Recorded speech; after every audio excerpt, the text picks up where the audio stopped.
엔지니어의 한마디 83번째 시간입니다. 작업자에게 자존심은 필요할까요? 우선 저는 작업자라면 자존심은 꼭 있어야 된다, 이렇게 생각을 하는 편입니다. 이유는 아주 단순해요. 작업자가 자존심이 없다면 작업의 기준은 매번 바뀌게 됩니다. 클라이언트가 말하는 대로 움직이고 원하는 대로 수정을 다 해주면은 작업의 중심 자체가 계속 흔들리게 돼 있어요. 그러면 결과적으로 음악의 결과물이 좋아지는 게 아니라 완전히 방향을 잃을 때도 종종 나옵니다.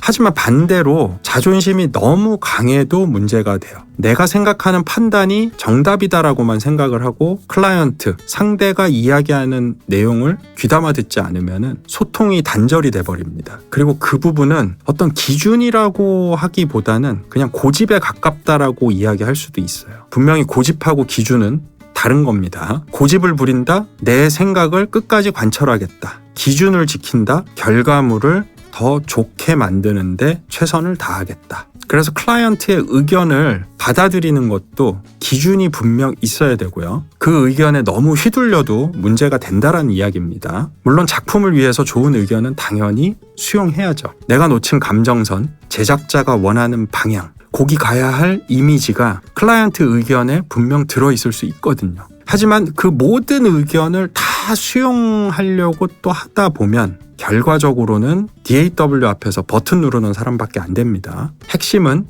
프로의 자존심은 말로써 이게 맞습니다, 저게 맞습니다 라고 이야기하는 것보다 결과물을 듣고 납득할 수 있게 만드는 것, 그게 프로의 자존심이라는 거죠. 필요에 따라서 클라이언트가 조금 더 과한 요청을 할 수도 있지만 브레이크를 걸 줄도 알아야 되고, 때에 따라선 작업자의 요구사항 안에서 음악적으로 훨씬 더 나은 방향성을 가질 땐 수용할 줄도 알아야 되는 거, 그리고 최종 결과물이 납득할 수 있도록 풀어가는 거, 그게 프로들의 자존심이라는 거, 요거를 잘 기억을 해두세요.